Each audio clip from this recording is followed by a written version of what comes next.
उन्हें अपनी मेहनत और लगन पर इतना भरोसा था कि उनकी किस्मत को खुद से ज्यादा उन पर भरोसा था।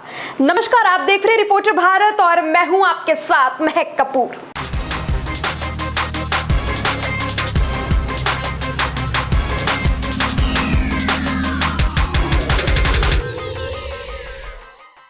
और कुछ इस तरह से ही अपनी मेहनत और लगन पर भरोसा रखकर केंद्रीय सिविल परीक्षा में सफल होकर इन अभ्यर्थियों ने कर दिखाया, जिनके सम्मान समारोह का आयोजन अखिल भारतीय जाट महासभा दिल्ली प्रदेश द्वारा कराया गया। तो आइए एक बार नजर डालते हैं पूरे कार्यक्रम की ओर।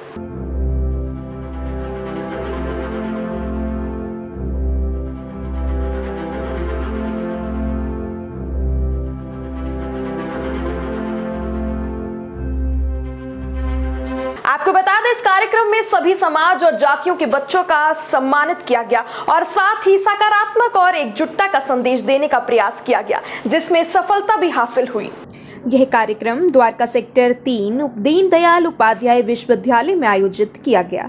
इतना ही नहीं, कार्यक्रम के दौरान दिल्ली पुलिस के एसीपी रिचपाल सिंह, आयोजनकर्ता दिल्ली प्रदेश अध्यक्ष चौधरी राजेंद्र सिंह डागर, महासचिव दिल्ली प्रदेश चौधरी सुनील सोलंकी, उपाध्यक्ष दिल्ली प्रदेश चौधरी जसबीर कराला, प्रवक्ता दिल्ली प्रदेश चौधरी अशोक सोलंकी, उपाध्यक्ष दिल्ली प्रदेश चौधरी मुकेश बापडोला, उपाध्यक्ष दिल्ली प्रदेश चौधरी मलखान सिंह, सचिव दिल्ली प्रदेश चौधरी विनोद ग्रेवाल एवं समस्त दिल्ली प्रदेश इकाई के आयोजनकर्ता मौजूद रहे। कार्यक्रम में देश के हुनर बच्चों द्वारा अपनी जर्नी और अनुभव भी साझा किए गए। तो आइए एक बार जानते हैं आखिर इस सफल मुकाम पर पहुंचकर इन्हें कैसा महसूस हो रहा है। मुझे अपना समय दिया, सम्मान दिया, प्यार दिया, उसके लिए मैं आपकी शुक्रगुजार हूँ। I have secured 504 rank this time and I am expecting revenue services. So I would like to thank whole team कि आप स्टूडेंट्स को इतना मोटिवेट कर रहे हैं, यहाँ पे बुला रहे हैं। It's like an inspiration for others. आप यहाँ पे बच्चों के पेरेंट्स आए हुए हैं, कुछ स्टूडेंट्स खुद आए हुए हैं। So they we will try to act as a motivation for you, as a guidance for you कि आप हमसे कुछ सीख के जाएँ, हम आपसे कुछ सीख कर जाएंगे। आपको कोई डाउट है, किसी भी प्रकार की कोई समस्या है, यू कैन टेल अस। हम आपकी हेल्प करने के लिए we are over here. Our aim is to serve the nation and as you all are part of this nation, so we will be very glad अगर हम आपकी किसी भी तरीके से कोई भी हेल्प कर पाते हैं। So मैं फिर से एक बार धन्यवाद देना चाहूँगी सभी को कि आप सब लोग यहाँ आए। Thank you so much. First of all, I would like to thank you to come here and honor us, and it is an honor to come here and see कि कितने लोग आए हुए हैं, कितने बच्चे आए हुए हैं to get inspired and this was my 6th attempt. It's been a long and kind of hard journey for me. मैंने 2016 से प्रिपरेशन स्टार्ट की थी and there has been times जहाँ पे I did feel low, I did feel like quitting, but I just want to tell you that this is the day I was waiting, my family had been waiting. So when this day comes, you will feel कि all that hard work, all that patience and all that perseverance was worth it. नाम कहना चाहती हूँ और सभी organisers को धन्यवाद कहना चाहती हूँ हमें ये मंच देने के लिए और हमारा इतना सम्मान करने के लिए। और अपने बारे में मैं ये बताऊँगी कि ये मेरा लास्ट अटेम्प्ट था, 6th अटेम्प्ट, एंड मेरी 180 रैंक आई है एंड मैं एक्सपेक्ट कर रही हूँ कि मुझे IPS मिलेगा। तो मैं बरेली उत्तर प्रदेश से हूँ और मेरी जर्नी मैंने ग्रेजुएशन के बाद स्टार्ट कर दी थी और मैंने 3 इंटरव्यूज़ दिए हैं, जिसमें ये लास्ट था जिसमें मेरा सिलेक्शन हुआ। तो मेरी जर्नी मैं इसलिए शेयर करना चाहती हूँ क्योंकि हम 1-2 अटेम्प्ट के बाद बहुत एग्जॉस्ट हो जाते हैं। हमें लगता है कि शायद हम केपेबल नहीं हैं या सेकेंड अटेम्प्ट में इंटरव्यू दे दिया, वो बाई लक हो गया और अब नहीं हो रहा है। तो ऐसे बहुत सारे दिन आते हैं, आपको हर दूसरे तीसरे दिन खुद पे सेल्फ डाउट आता है। But at the same time मुझे लगता है इम्पॉर्टेंट ये है कि अगर आप लो फील कर रहे हो तो उस फीलिंग को एक्सेप्ट करो एंड एक्सेप्ट करके नेक्स्ट डे आपको उससे डील कैसे करना है वो स्टार्ट करो। क्योंकि ऐसा सबके साथ होता है। यूपीएससी प्रिपरेशन ही नहीं, आप कुछ भी लाइफ में कर रहे हो तो आपको एक बार ऐसा मोमेंट आता है जब आपको लगता है कि मैं बहुत डाउन जा रहा हूँ या जा रही हूँ। तो उस मोमेंट पे आपको वो फीलिंग को एक्सेप्ट करना है एंड देन उससे डील करने के लिए सॉल्यूशंस ढूंढने हैं कि आप क्या कर सकते हो। जैसे मैं अपने हर फेलियर के बाद थोड़ा टाइम खुद के साथ स्पेंड करती थी ये जानने के लिए कि गलती कहाँ हुई, कि गलती अगली बार ना हो।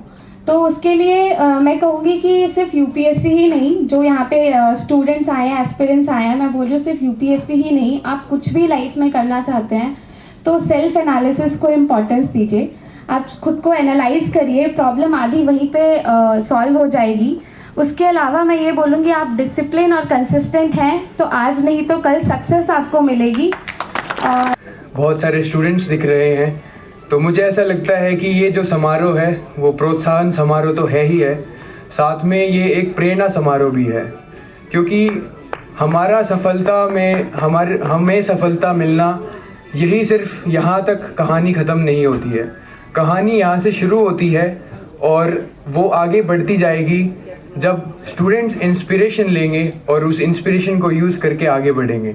तो इसी के साथ इस प्रेरणा समारोह में आने के लिए सादर धन्यवाद।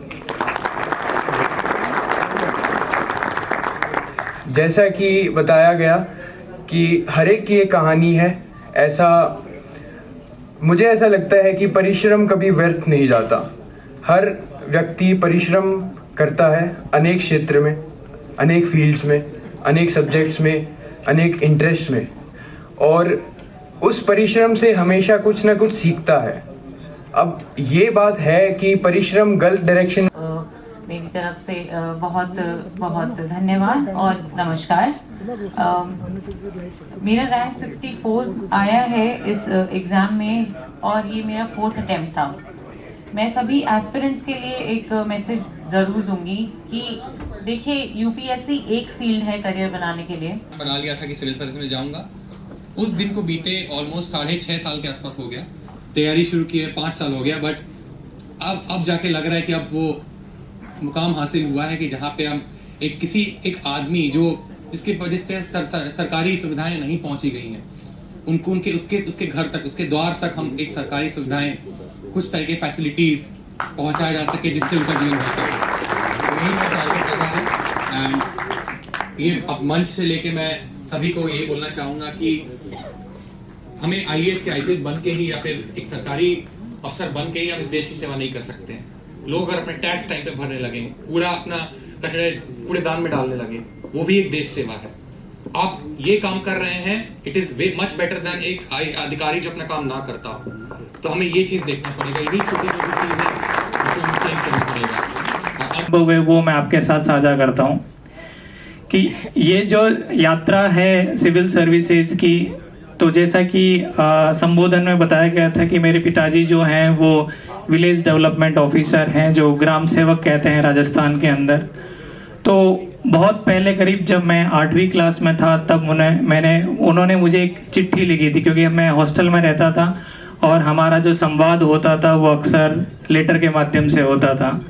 तो एक बार उनकी एक चिट्ठी मिली मुझे और वो चिट्ठी आज भी मैंने संभाल के रखी है। उनकी हैंडराइटिंग बहुत अच्छी थी, तो उसे मैंने कई बार पढ़ा और उसमें इमोशनल टच भी था। उन्होंने बोला कि मैं प्रशासन के एक छोटे से हिस्से में हूँ और यहाँ पे मैं लगभग हर दिन के बेसिस पर SDM, DM इन लोगों से मेरा मुलाकात होता रहता है। तो एक चीज़ मुझे लगती है कि ये जो पोस्ट होती है, ये जो पद होता है और ये जो ऑफिस होता है, इस ऑफिस में इतनी क्षमता होती है, इतनी ताकत होती है और इनके ऊपर इतना दायित्व और कर्तव्य होता है कि ये समाज के हर एक व्यक्ति और स्पेशली जो जैसे इसमें गांधी जी के जंतर के लिए हमें जो एक व्यक्ति होता है जो समाज के अंतिम पायदान पे उपस्थित होता है, जिसे हम अंत्योदय के अंदर भी बोलते हैं कि जो अंतिम व्यक्ति होता है, वहाँ तक वो अपनी सेवाएं पहुँचा सकते हैं और उसके जीवन में एक सकारात्मक परिवर्तन कर सकते हैं। तो इस प्रकार के शब्दों के साथ जब मुझे 8वीं के अंदर वो लेटर मिला तो उस वक्त मुझे नहीं पता था कि ये करियर क्या होता है, लेकिन मुझे एक सपना इस चीज़ में मिला कि यहाँ मैं ऐसा कर सकता हूँ। और पढ़ने में ठीक था तो उन्होंने बोला कि अगर हमारे परिवार में से अगर कोई इसके लिए अभी सबसे काबिल है तो वो तुम हो। तो मेरे ऊपर एक जिम्मेदारी का एहसास भी मुझे हुआ। अपना कीमती समय निकालकर आज यहाँ आए, मुझे ऑनर किया और मेरी उपलब्धियों को रिकॉग्नाइज किया, तो उसके लिए बहुत बहुत धन्यवाद। मेरी जर्नी कुछ ऐसी रही है कि मेरे दोनों पेरेंट्स दिल्ली पुलिस में थे और उन्होंने बचपन से ही मुझे एक लक्ष्य दे दिया था कि इंडियन एडमिनिस्ट्रेटिव सर्विसेज एक ऐसी सर्विस है जिसमें आप इस देश की सेवा कर सकते हैं, समाज में एक सकारात्मक परिवर्तन ला सकते हैं। तो वहाँ से मेरी जर्नी स्टार्ट हुई थी, लेकिन उन्होंने मुझे कभी फोर्स नहीं किया इस चीज़ के लिए। उन्होंने मुझे ये फ्रीडम दी कि मैं वहाँ तक कैसे पहुँचूँगी। तो इसके लिए मैं कहना चाहूँगी कि परिवार का सहयोग बहुत इम्पॉर्टेंट होता है। जिस भी प्रकार का सहयोग मुझे चाहिए था, चाहे वो आर्थिक हो या इमोशनल हो, मेरे पेरेंट्स ने वो मेरे को प्रोवाइड किया। जब मैंने इसकी प्रिपरेशन स्टार्ट करी थी और मेरी 8वीं रैंक आई तो खुशी तो बहुत हुई थी कि एक बहुत ही टफ एग्ज़ाम मैंने क्रैक किया है, लेकिन ये कितनी बड़ी उपलब्धि है वो आज मुझे रियलाइज़ हो रहा है। ऐसे प्रोत्साहन समारोह में जाके अपने अनुभवी लोगों से उनके एक्सपीरियंसेस सुन के तब मुझे एहसास हो रहा है कि ये एक ऐसी सर्विस है जो आपको बहुत अपॉर्चुनिटी और रिसोर्सेज प्रोवाइड करती है, जहाँ से आप समाज में रहकर समाज की दिक्कतों को सुधार कर सकते हैं, उसमें एक सकारात्मक परिवर्तन ला सकते हैं। तो इसी सेवा भाव से मैं इस सर्विस में। वो एक सोच की कमी है कि वो लड़कियों को आगे बढ़ने नहीं देना चाहते। हम दहेज में लाखों दे देंगे, हम शादी में लाखों खर्च करेंगे, पर हम बेटी की पढ़ाई में उसको उतना योगदान नहीं देंगे जितना शायद अगर वो उसे मिले तो वो लड़कों से तो बहुत ही आगे निकल सकती हैं। अब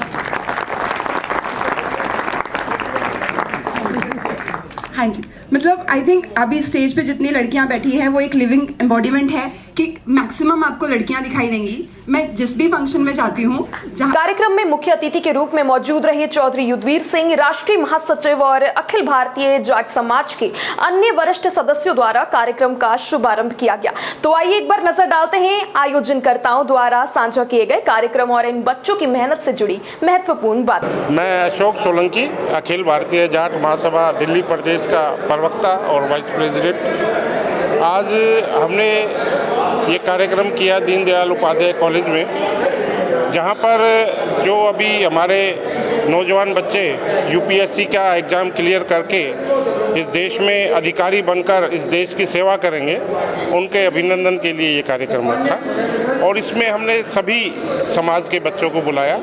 सर, आज का प्रोग्राम बेसिकली हमने क्या एक मोटिवेशनल प्रोग्राम के रूप में हमने आज का कार्यक्रम रखा। तो बेसिकली स्टूडेंट्स या जो बच्चे यूपीएससी की तैयारी कर रहे हैं, कॉलेज स्टूडेंट हो गए या 12th के पास आउट हो गए, तो एक चाह रहे थे हम लोग कि एक मोटिवेशनल ऐसा प्रोग्राम हो। ये बच्चे जो यूपीएससी में जितने भी बच्चे हमने बुलाए, इनकी जर्नी के बारे में सुने और उनसे प्रेरित हो कि ये लोग जब। का प्रोत्साहन समारोह बहुत अच्छा रहा, हमें यहाँ बुलाकर सम्मानित किया गया, जिसके लिए हम तहे दिल से शुक्रिया अदा करते हैं। बहुत ही अनुभवी लोगों ने अपने एक्सपीरियंसेस शेयर किए, जिनसे हमें बहुत कुछ सीखने को भी मिला और हम आशा करते हैं कि हम सभी की अपेक्षाओं पे खड़े उतर पाए। बच्चों को मैं यही कहना चाहूँगी कि आपको जिस भी फील्ड में जाना है, आप कुछ वैल्यूज साथ में लेके चढ़ें, जैसे फोकस होता है, परसिस्टेंस होता है, डिसिप्लिन होता है, अपने ऊपर विश्वास रखें और पेशेंस ज़रूर रखें। इसी के साथ साथ उनके परिवार वालों को मैं ये कहना चाहूँगी कि अपने बच्चों को सपोर्ट ज़रूर कीजिएगा, क्योंकि अगर आप उन्हें सपोर्ट करेंगे तो आपका भी नाम आगे रोशन करेंगे। मेरा एक्सपीरियंस यूपीएससी में बाकी एस्पिरेंट्स जैसा ही रहा है। काफ़ी सारे सेल्फ डाउट आए थे, लेकिन उन सेल्फ डाउट को ओवरकम करना बहुत इंपॉर्टेंट होता है। आप अपने आसपास पॉजिटिव लोगों को रखिए जो आपको मोटिवेट करते हैं, इससे जर्नी थोड़ी सी आसान हो जाती है। बिल्कुल पॉलिटिकल इन्फ्लुएंस रहता है, बट जैसा कि इस प्रोत्साहन समारोह में मेरे एक साथी ने भी कहा था कि आप संविधान के टुवर्ड्स लॉयल रहिए, आप जो जनता होती है उनको ही आंसरेबल होते हैं। तो अगर आप अपना कंडक्ट जो है ऑनेस्ट रखेंगे तो पॉलिटिकल प्रेशर हैंडल किया जा सकता है। ये प्रोग्राम काफ़ी अच्छा था और इसको एक जाट सभा का प्रोग्राम ना देख के आप ये देखिए कि हमको एक मौका मिला सब गेट टुगेदर करने का, सबसे बात करने का, हम सबको जानने का मौका मिला। ये जितने भी हमारे बड़े बुजुर्ग हैं, इनसे सीखने का मौका मिला। इनसे भी बात करेंगे तो नहीं, ये informal get togethers before going for the formal training and job ये बहुत इंपॉर्टेंट होते हैं। आपस में जो ये समाज में एकजुटता और कोऑर्डिनेशन चाहिए ना, ये बहुत ज़रूरी होता है। जहाँ तक ये नारा हमारे लाल बहादुर शास्त्री जी ने दिया था, जय जवान जय किसान, बाद में वाजपेयी जी ने इसके अंदर जय विज्ञान भी ऐड किया था। और मुझे लगता है कि अगर इन तीनों चीज़ों को मिला दिया जाए, जवान, किसान और विज्ञान, तो मुझे लगता है कि पूरे भारत की परंपरागत से लेकर आधुनिक तक की छवि इसमें निहित होती है। और जहाँ तक किसानों की मैं बात कहूँगा तो एक बेसिक चीज़ होती है जो होता है पसीना। तो हम मेहनत, हार्ड वर्किंग वाला पार्ट है, ये हमारे पास इनबिल्ट होता है। तो अब अगर मुझे इस दोनों को जोड़ना है तो मैं एक अपना नया स्लोगन देता हूँ मैं, प्लो टू पेन पेंसिल। प्लो जो हमारा हल होता था, जो हमारे किसान की एक पहचान होती थी, वहाँ से अगर अब क्योंकि खेतीबाड़ी उतनी प्रॉफिटेबल नहीं हो रही है, तो अगर हम पेन और पेंसिल की तरफ शिफ्ट हो जाएं तो मुझे लगता है हम जय जवान जय किसान और जय विज्ञान, इन तीनों के नारों को एक साथ साबित कर सकेंगे। हिंदू को देख के उसको लगता है गड़बड़ कर देगा और उससे नीचे जातियों में आ गए, क्योंकि डेमोक्रेटिक सिस्टम फेल हो गया। मैंने जब शुरू किया तो चौधरी चरण सिंह के चरणों में बैठ के हमने राजनीति सीखी। ओमपाल तरार बैठे हैं हम,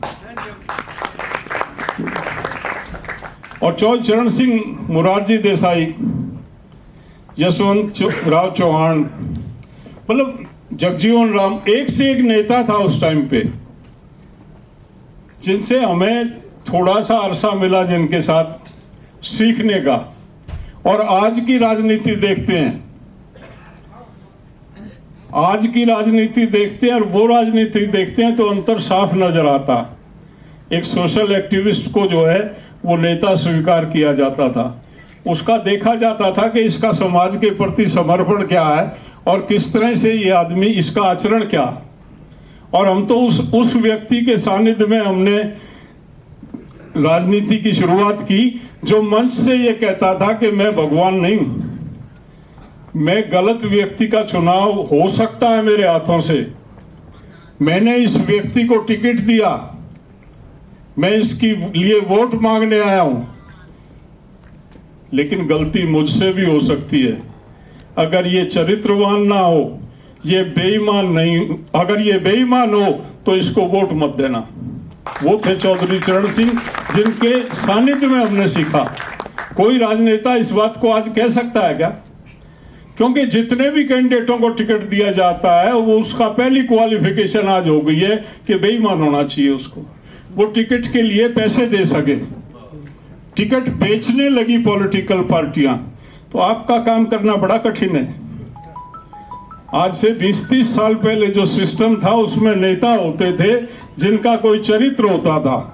आज तो उठाई गिरे जेब कतरे जो लोग हैं वो संसद में घुसे हुए हैं। एक ब्यूरोक्रेट का काम आज बड़ा मतलब कठिन, एक अनटैलेंटेड, एक क्रिमिनल के साथ काम करना, जो जानता नहीं कि पॉलिसी क्या होती है, समाज क्या होता है, जिसका मुख्य उद्देश्य ये है कि डाका कैसे लगेगा, लूटा कैसे जाए इस देश को।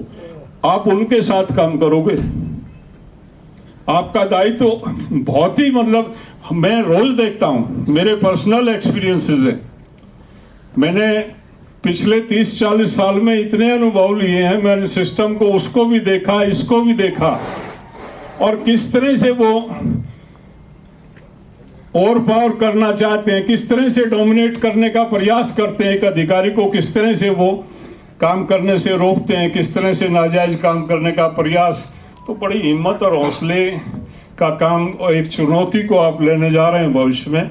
और मैं ये आशा करता हूँ कि आप जिस पृष्ठभूमि से आए, जिस तरह से आप निकल के जा रहे हैं, एक फ़र्क आया। अभी आपने देखा होगा कई जो ऑफिसर, यंग ऑफिसर हैं, वो खड़े होने लगे हैं। एमएलए के गलत आदेश को मानने से उन्होंने इनकार किया। ऐसे बहुत ऑफिसर हैं, मैं सलाम करता हूं उनको। ऐसे बहुत अधिकारी हैं। तमाम अधिकारियों को ये होना पड़ेगा कि जो जायज़ है वो करेंगे, जो नाजायज है वो नहीं करेंगे, तब इन चोरों से मुक्ति मिलेगी। ना तो कब्जा तो हो गया, सिस्टम कलेप्स कर गया, टिकट दिए नहीं जाते हैं, सोशल एक्टिविस्ट को टिकट नहीं मिलता, टिकट बेचे जाते हैं। और खरीदार कौन होता है वो मुझे बताने की आवश्यकता नहीं है। तो बहुत बड़ी चुनौती ये। आप खुश हो रहे हैं कि आप बहुत बड़े अधिकारी बन गए, बहुत ही कांटों की राह पे चलोगे आप भविष्य में। बहुत ही मतलब नालायक और निकम्मे लोगों से आपका वास्ता पड़ने वाला है, जो आपराधिक प्रवृत्ति के लोग हैं।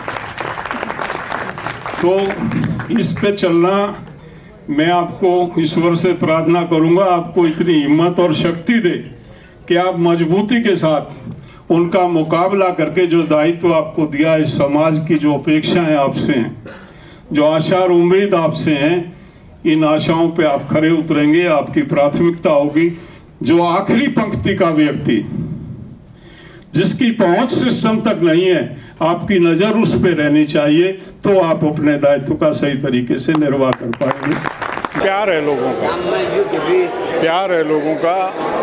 हमने एक ही चीज़ कमाई है, लोगों का प्यार, और एक ही ध्येय हमारा कि हम क्या कर सकते हैं समाज के लिए, उसको पूरी निष्ठा से और समर्पण से करने का प्रयास करते हैं।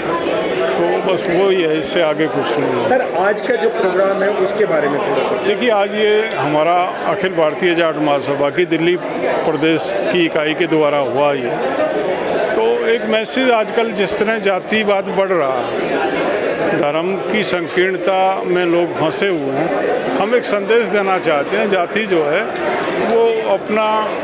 और हमारे भी अखिल भारतीय जाट समाज को ढेरों शुभकामनाएं कि वह समाज के हित कार्यों में बढ़ चढ़कर हिस्सा ले रहे हैं, और सभी सफल अभ्यर्थियों को भी उनके आने वाले उज्जवल भविष्य के लिए बधाई। और हमारी भी यही कामना है कि वह इसी तरह से आगे खूब लगन और प्रेम भाव से देश की सेवा करेंगे। और आज के लिए बस इतना ही, आपसे फिर मुलाकात होगी, तब तक के लिए देखते रहिए रिपोर्टर भारत। चैनल को लाइक, शेयर और सब्सक्राइब जरूर करें। धन्यवाद।